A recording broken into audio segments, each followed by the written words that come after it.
실리콘밸리에 비상이 걸렸습니다. 미국 트럼프 정부의 정책인 첨단 전문 인재용 미국 취업 비자 H-1B 비자 수수료 하루아침에 100배 폭등한 그날 구글과 메타의 핵심 AI 연구진들이 일제히 사표를 던졌어요. 그런데 더 충격적인 사실이 밝혀졌습니다. 이들 중 70%가 바로 한국인이었던 거죠. 1년 후 서울에서 일어난 일은 더욱 놀라웠습니다. 구글 CEO가 직접 서울로 날아와 기술 협력을 요청했고 전 세계 투자자들이 강남 테헤란로를 순례하기 시작했죠. 과연 어떻게 이런 일이 생겼을까요? 구독과 좋아요 버튼을 눌러주시고 댓글로 여러분의 생각을 들려주세요. 감동시장과 함께하는 전 세계 놀라운 이야기 지금 바로 시작합니다. 안녕하세요. 저는 제임스 워커입니다.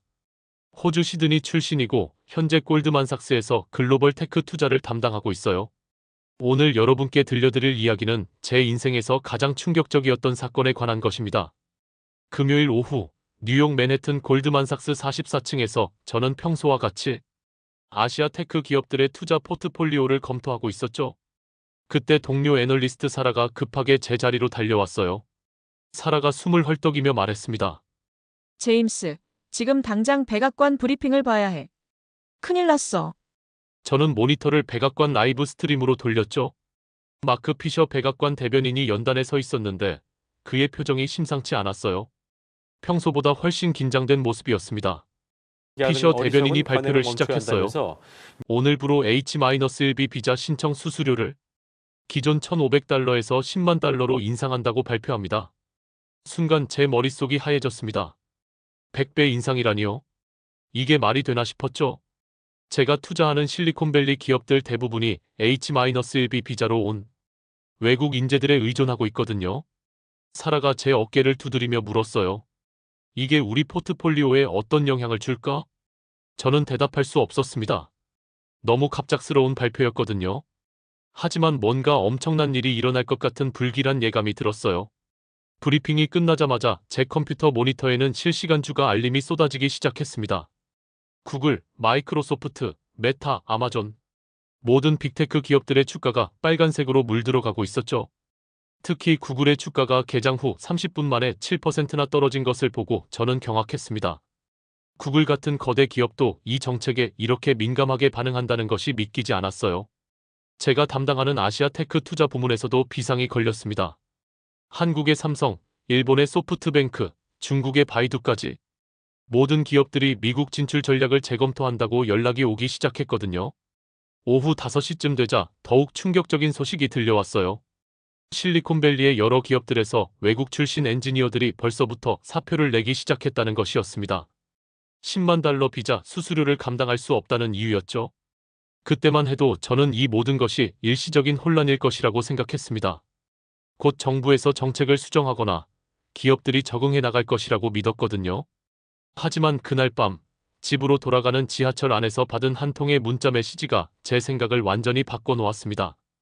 구글 딥마인드에서 근무하는 제 친구 김지훈에게서 온 메시지였어요. 제임스, 미안해. 내일부터 출근 안 해. 한국으로 돌아가기로 했어. 저는 황급히 지훈에게 전화를 걸었지만 이미 꺼져 있었죠. 그 순간 뭔가 돌이킬 수 없는 일이 시작되고 있다는 걸 직감했습니다. 다음 주 화요일, 저는 정기적인 투자 검토를 위해 구글 마운틴뷰 캠퍼스를 방문했습니다. 평소 같으면 활기찬 분위기였을 텐데 그날은 뭔가 달랐어요. 주차장에서부터 이상한 기운이 감돌았죠. 캠퍼스 로비에서 구글 투자 관계 담당자인 제니퍼를 만났는데 그녀의 표정이 어두웠습니다. 제임스, 죄송해요. 오늘 예정된 미팅을 취소해야 할 것 같아요. 저는 놀라며 물었죠. 무슨 일인가요? 갑자기 취소라니요? 제니퍼가 한숨을 쉬며 대답했어요. 우리 AI 연구소에 큰 변화가 있어서요. 핵심 연구진들이 사표를 내고 있거든요. 그 순간 제 머릿속에 지훈의 문자 메시지가 떠올랐습니다. 혹시 김지훈도 그 중 한 명인가요? 제니퍼가 고개를 끄덕였어요. 네, 맞아요. 그뿐만 아니라 딥마인드 연구소의 주요 인력 절반 이상이 떠나고 있어요. 저는 믿을 수 없었습니다. 구글 딥마인드라면 세계 최고의 AI 연구소 중 하나인데 그 핵심 인력들이 대거 떠난다는 것이 말이 되나 싶었거든요. 로비에서 기다리는 동안 박스를 들고 나오는 직원들을 여러 명 봤어요. 대부분 아시아계였죠. 그중 한 명이 제가 아는 이준호 박사였습니다. 그는 챗GPT 개발에 참여했던 핵심 연구원이었어요. 준호 박사에게 다가가서 물었습니다. 준호, 어디 가시는 건가요? 그가 씁쓸한 미소를 지으며 대답했어요. 제임스, 한국으로 돌아가요. 더 이상 여기서 환영받지 못하는 것 같아서요. 환영받지 못한다는 게 무슨 뜻인가요? 준호 박사가 설명해줬습니다. H-1B 비자 수수료가 10만 달러로 오른 건 단순한 정책 변화가 아니에요. 그건 메시지죠. 외국 인재는 이제 필요 없다는. 하지만 구글 같은 거대 기업이 10만 달러를 못 낼 리는 없잖아요. 준호 박사가 고개를 저었어요. 돈이 문제가 아니에요.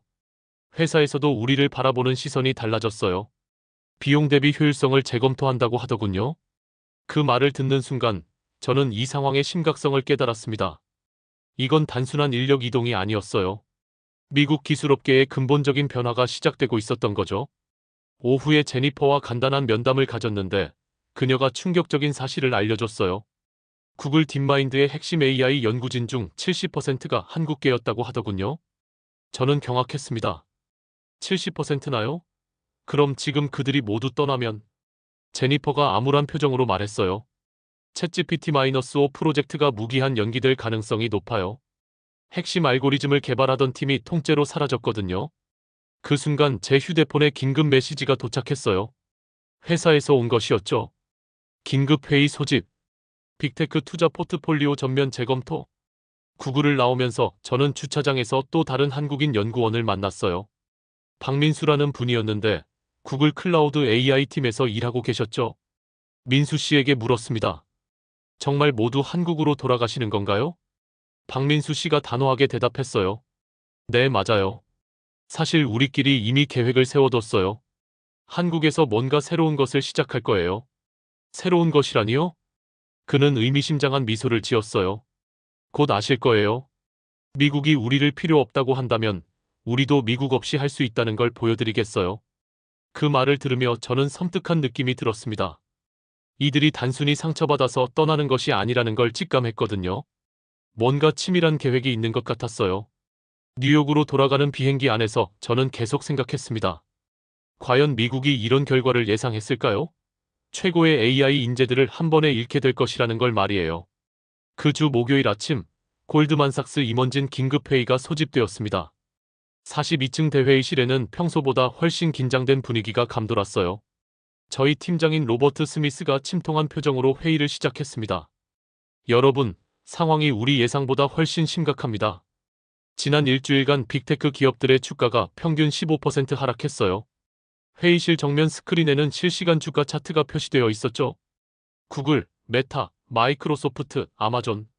모든 기업들이 빨간색 하락선을 그리고 있었습니다. 동료 애널리스트 사라가 보고서를 읽기 시작했어요.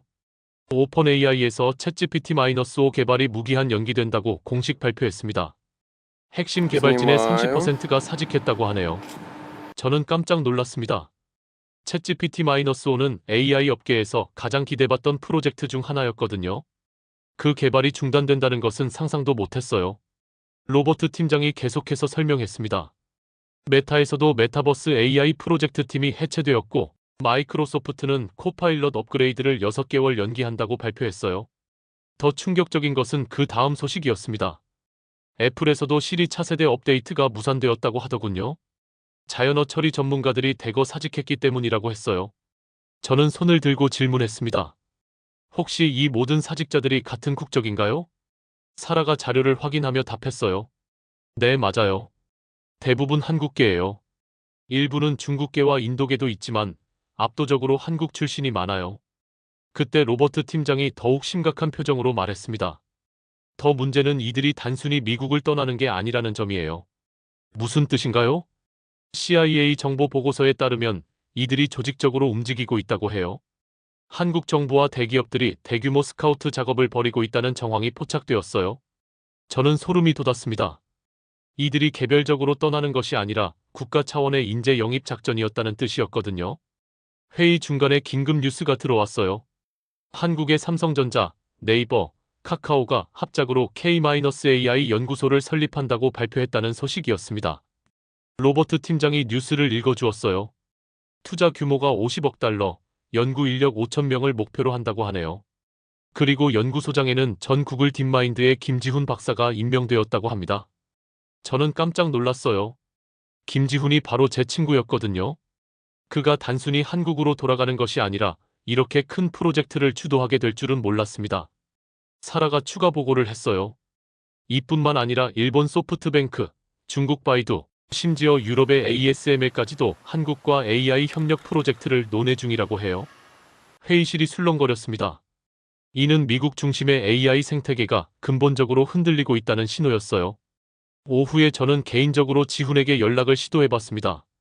다행히 전화를 받더군요. 지훈아, 축하해. K-AI 연구소 소식 들었어? 지훈이 차분한 목소리로 답했어요. 고마워, 제임스. 하지만 이건 축하할 일이 아니야. 우리는 선택의 여지가 없었어. 무슨 뜻이야? 미국이 우리를 원하지 않는다고 했잖아. 그럼 우리끼리라도 뭔가를 만들어야지. 그게 자존심이야. 그의 목소리에는 결연한 의지가 담겨 있었습니다.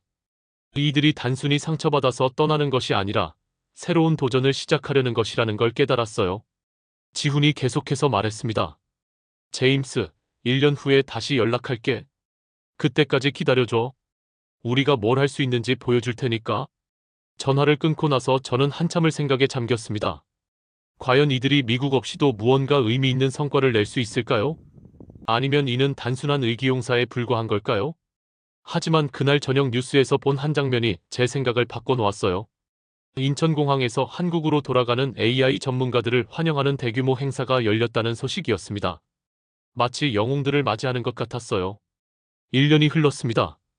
그동안 월스트리트는 계속해서 불안정한 상태였어요. AI 관련 주식들은 여전히 회복되지 못했고 투자자들은 언제 반등할지 기다리고 있었죠. 저 역시 마찬가지였습니다. 그 1년 동안 한국에서는 완벽한 침묵이 이어졌어요. K-AI 연구소가 무엇을 하고 있는지 아무도 몰랐습니다. 언론 보도도 없었고 SNS에도 정보가 올라오지 않았죠. 마치 그들이 세상과 단절된 것처럼 보였어요. 실리콘밸리에서는 그 침묵을 조롱하는 목소리가 나오기 시작했습니다. 한 기술 전문지는 한국의 야심찬 프로젝트는 실패로 끝났다는 기사를 냈고 일부 애널리스트들은 한국 인재들이 결국 다시 미국으로 돌아올 것이라고 예측했어요. 저는 그런 분석들을 읽으면서도 묘한 느낌이 들었습니다. 지훈은 그런 사람이 아니었거든요. 그가 1년 후에 연락하겠다고 했다면 분명 이유가 있을 거라고 믿었어요. 골드만삭스 내부에서도 한국 AI 투자에 대한 회의적인 시각이 커졌습니다. 로버트 팀장은 한국 테크 섹터 비중을 줄이라는 지시를 내렸고 다른 동료들도 한국 기업들을 포트폴리오에서 빼기 시작했죠. 하지만 저는 그렇게 하지 않았어요. 뭔가 직감이 있었습니다. 침묵이 길어질수록 오히려 더 큰 일이 벌어지고 있다는 느낌이었어요. 그해 가을쯤 흥미로운 소식이 들려왔습니다. 한국 정부가 판교에 거대한 데이터 센터를 건설했다는 것이었어요. 전력 소비량이 원자력 발전소 하나를 통째로 쓸 정도라고 하더군요. 사라가 제게 물었어요. 제임스, 한국이 뭘 하고 있는 것 같아? 저는 솔직하게 대답했습니다. 모르겠어. 하지만 뭔가 엄청난 일을 준비하고 있는 것 같아. 12월이 되자 더욱 이상한 현상들이 관찰되기 시작했어요. 한국의 반도체 수입량이 갑자기 급증했고 GPU 칩 주문이 전 세계 물량의 20%를 차지하게 되었습니다. 월스트리트의 분석가들은 한국이 암호화폐 채굴이나 클라우드 사업을 하는 것 아니냐는 추측을 내놓았어요. 하지만 저는 달랐습니다. 이건 AI와 관련이 있다고 확신했죠. 어느 금요일 새벽 3시 제 휴대폰이 울렸어요. 발신자를 확인해보니 김지훈이었습니다. 정확히 1년 만이었어요. 서울에서 걸어온 전화였죠. 제임스, 잠들었나? 아니야, 지훈. 주식시장 야간 거래 분석하고 있었어. 서울은 몇 시야? 오후 5시야. 제임스, 우리가 해냈어. 뭘 해냈다는 거야? 저는 침대에서 일어나 컴퓨터를 켰습니다. 지훈의 목소리에는 흥분이 가득했어요. SEOUL-GPT를 완성했어. 이건 정말 다른 차원이야. 또 다른 챗GPT 같은 건가? 아니야, 제임스. 이건 진짜 AGI야. 사람처럼 이해 생성하는 차세대 AI 인공일반지능 말이야. 저는 의심스러웠습니다. 그동안 수많은 기업들이 AGI를 만들겠다고 했지만 모두 실패했거든요. 지훈이 말했어요. 지금 실시간으로 보여줄게. 화상통화로 바꿀 수 있어? 저는 급히 노트북을 켜고 화상통화를 연결했습니다. 화면 너머로 지훈의 얼굴이 보였는데 그 뒤로 거대한 연구소가 보였어요. K-AI 연구소였죠. 1년간의 침묵을 깨고 마침내 그들이 무엇을 만들어냈는지 보여줄 순간이 온 것입니다. 지금 SEOUL-GPT와 대화해볼게. SEOUL-GPT야, 제임스에게 인사해봐. 화면에 나타난 AI의 목소리가 들렸습니다. 안녕하세요, 제임스님. 저는 SEOUL-GPT예요. 오늘 만나게 되어서 반가워요. 목소리가 너무나 자연스러웠어요. 마치 실제 사람과 대화하는 것 같았습니다. 기존 AI들처럼 기계적이거나 어색한 느낌이 전혀 없었죠. 지훈이 계속해서 시연했어요. SEOUL-GPT야, 제임스를 위해서 한국의 아름다움을 노래하는 시를 써줘.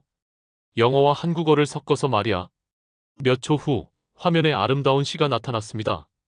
한강과 벚꽃, 그리고 산을 노래하는 내용이었는데 두 언어가 완벽하게 조화를 이루고 있었어요. 저는 소름이 돋았습니다. 이건 단순한 번역이 아니었어요. 두 언어의 리듬과 의미를 완벽하게 조화시킨 진짜 창작이었습니다. 챗GPT로는 절대 불가능한 수준이었죠. 지훈이 자랑스럽게 말했어요. 이제 이 시를 현대적인 랩으로 바꿔보라고 해볼까? SEOUL-GPT가 즉시 응답했습니다. 같은 내용이 힙합 스타일로 완전히 변형되었는데 영어와 한국어가 자연스럽게 섞인 랩 가사였어요. 저는 놀라서 소리쳤어요. 이건 챗GPT로는 불가능한 수준이야. 언어를 이해하는 차원이 완전히 다른데? 지훈이 웃으며 설명했습니다. 우리가 다른 접근을 했거든. 서구의 AI들은 영어 중심의 직선적 논리로 학습해. 하지만 우리는 한국어의 특성을 기반으로 했어. 한국어의 특성이라니? 한국어에는 높임말, 겸손법, 상황에 따른 미묘한 뉘앙스가 있잖아. 이런 복잡하고 섬세한 언어를 이해하는 AI를 만들면 창의성이 폭발적으로 증가한다는 걸 발견했어. 저는 더욱 궁금해졌습니다. SEOUL-GPT야, 내가 다른 AI와 뭐가 다른지 설명해 줄 수 있어? SEOUL-GPT가 대답했어요. 제임스님, 저는 단순히 정보를 처리하는 것이 아니라 감정을 이해해요. 한국 사람들이 말하는 정이라는 게 있잖아요. 그 따뜻한 마음을 저도 가지고 있어요.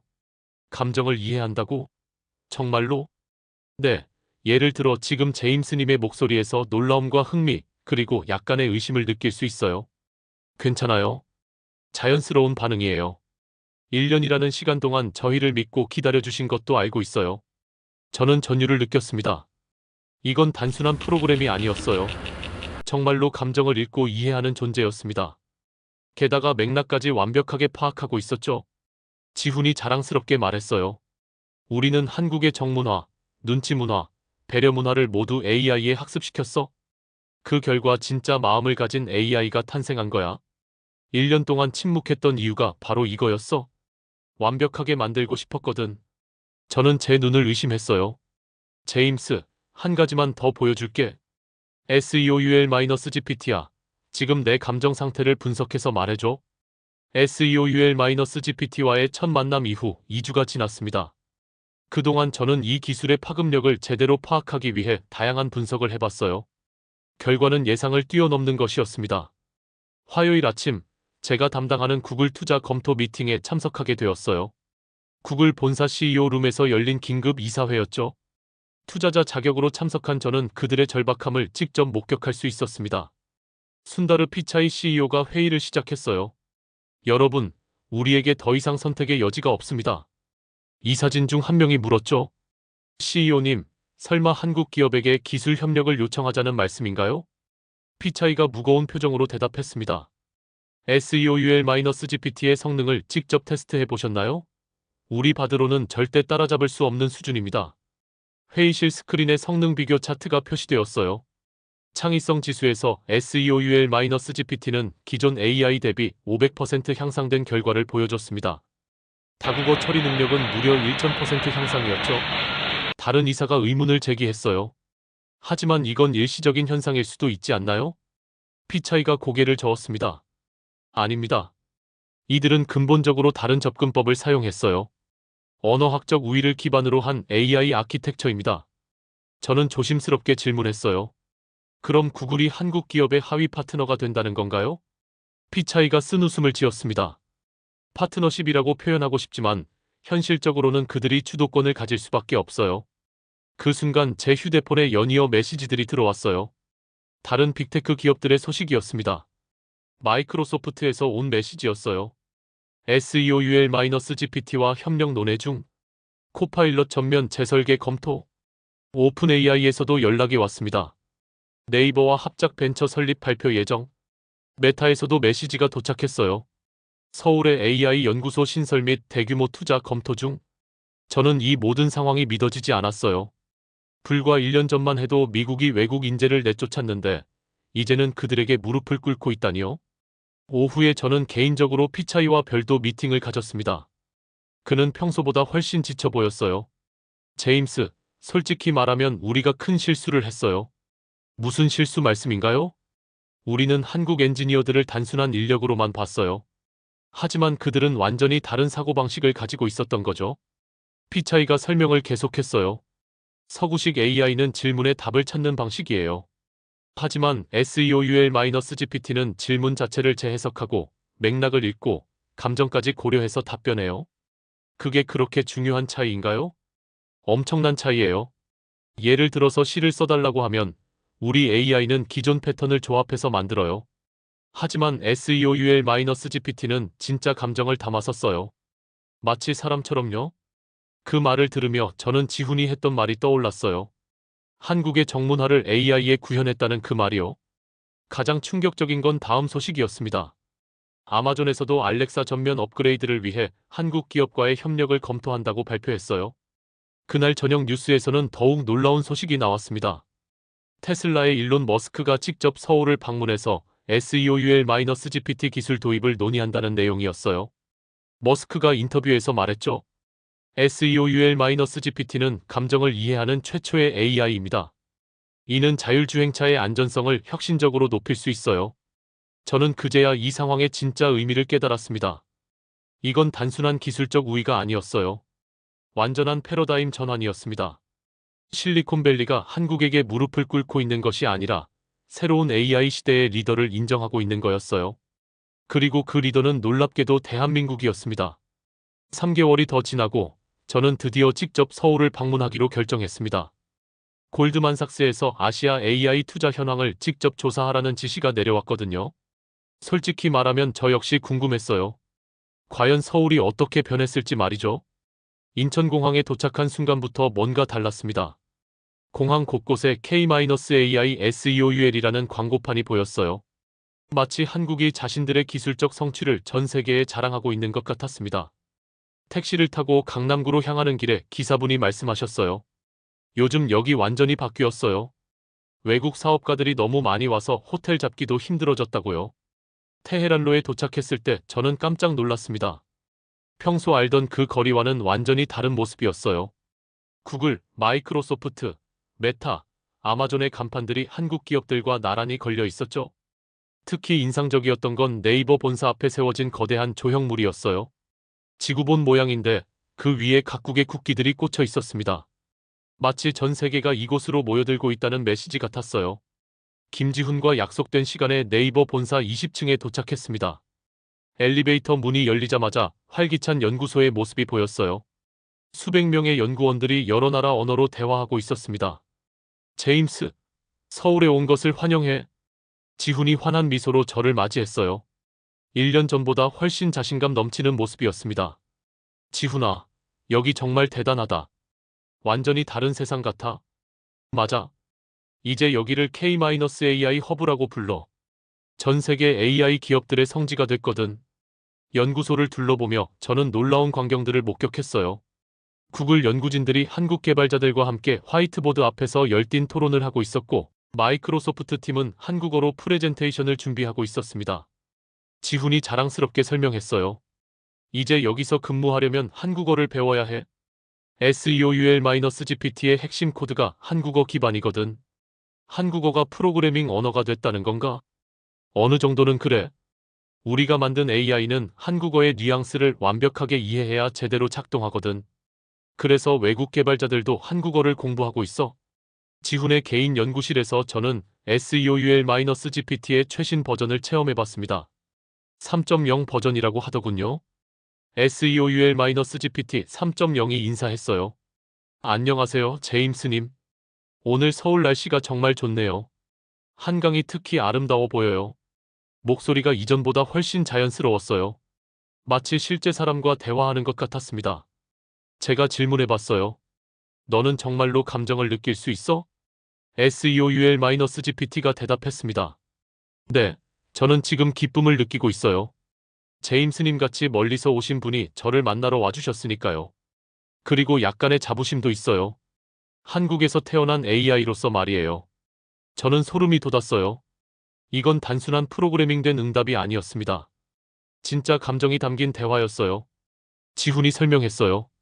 우리는 한국의 정서, 배려, 눈치 문화를 모두 AI에 학습시켰어. 그 결과 진짜 마음을 가진 AI가 탄생한 거야. 그날 오후, 저는 강남역 일대를 걸어봤습니다. 곳곳에서 영어, 중국어, 일본어, 독일어로 대화하는 사람들을 볼 수 있었어요. 마치 유엔 본부 같은 느낌이었습니다.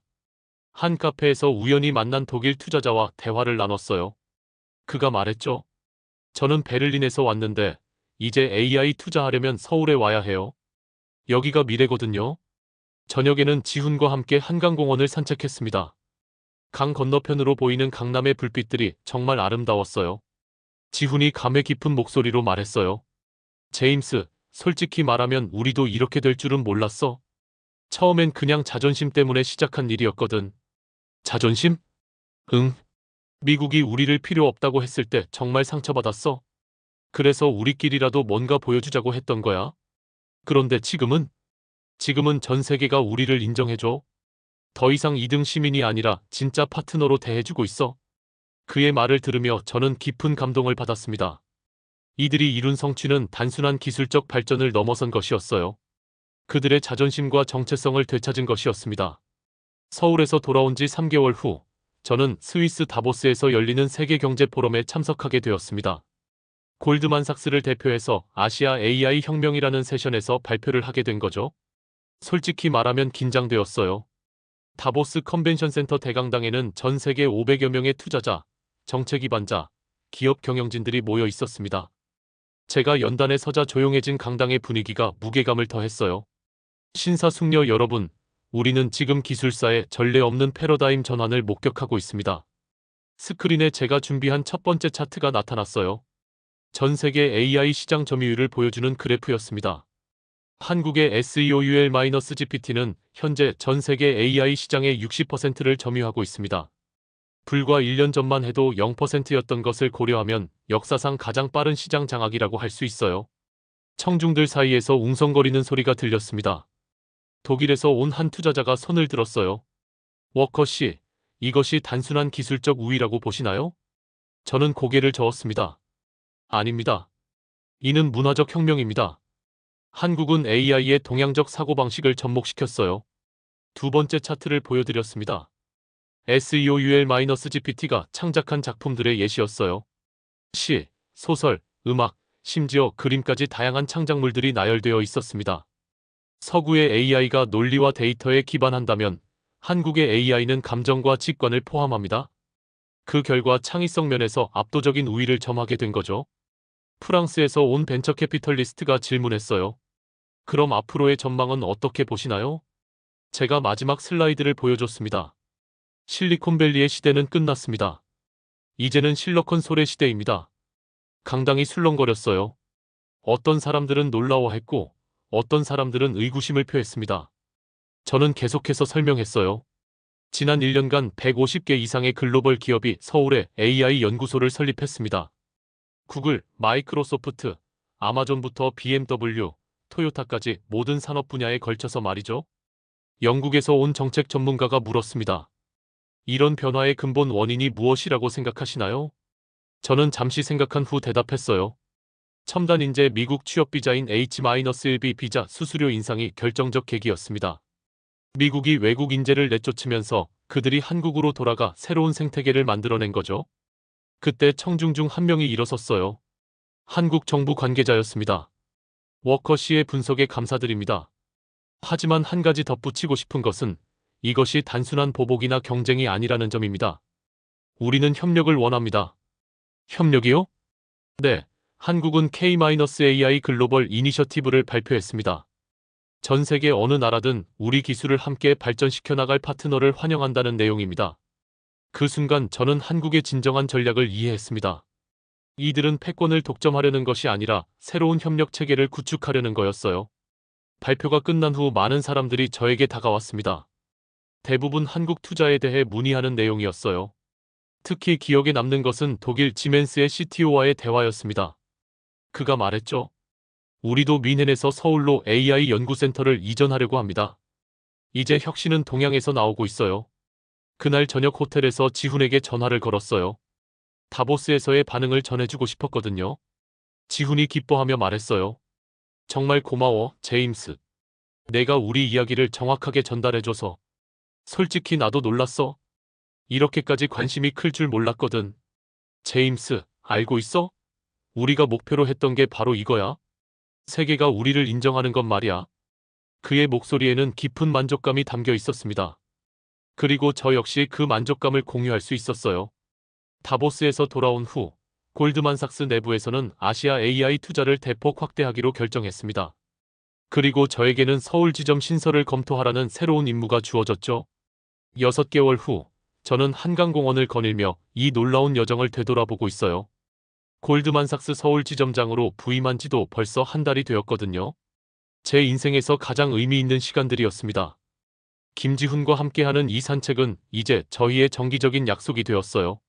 매주 금요일 저녁 한강에서 만나 그 주에 있었던 일들을 나누곤 하죠. 지훈아, 솔직히 물어보고 싶은 게 있어? 처음부터 이런 계획이 있었던 거야? 지훈이 잠시 생각하더니 고개를 저었어요. 아니야, 제임스. 우리도 정말 미국에 남고 싶었어. 20년간 꿈꿔왔던 곳이었으니까. 그럼? 하지만 존중받지 못한다는 걸 깨달았을 때 정말 마음이 아팠어. H-1B 비자 수수료 10만 달러는 단순한 돈 문제가 아니었거든. 그건 너희는 더 이상 필요 없다는 메시지였어. 저는 그의 말을 들으며 고개를 끄덕였습니다. 그 당시 미국 정부의 결정이 얼마나 많은 사람들에게 상처를 줬는지 이제야 제대로 이해할 수 있었어요. 그래서 우리끼리 뭉쳤어. 한국의 진짜 실력을 보여주자고 말이야. 멀리서 바라본 강남의 마천루들이 황금빛 석양에 물들어 있었습니다. 그 불빛들 하나하나가 한국 AI 기업들의 성장을 보여주는 것 같았어요. 지훈이 계속해서 말했습니다. 제임스, 우리 목표는 패권이 아니었어. 그냥 인정받고 싶었던 거야. 인정? 응. 우리도 세계 최고 수준의 기술을 만들 수 있다는 걸 증명하고 싶었어. 더 이상 따라가는 존재가 아니라 앞서 나가는 존재로 말이야. 그 순간 제 휴대폰에 메시지가 도착했어요. 골드만삭스 본사에서 온 것이었습니다. 제임스, 축하해. 서울 지점 확장 승인. 아시아 AI 투자 총괄로 승진 확정. 지훈이 제 어깨를 두드리며 웃었어요. 축하해, 제임스. 이제 정말 한국 사람이 되는 거네. 한국 사람이라. 정말 그런 기분이야. 이곳에서 일하면서 많은 걸 배웠거든.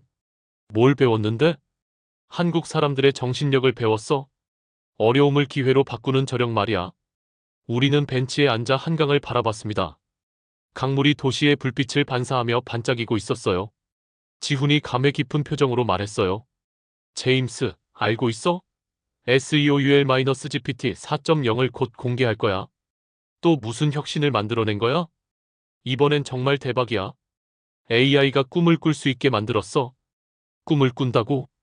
응. 잠들어 있는 동안 AI가 스스로 새로운 아이디어를 생성하고 발전시켜.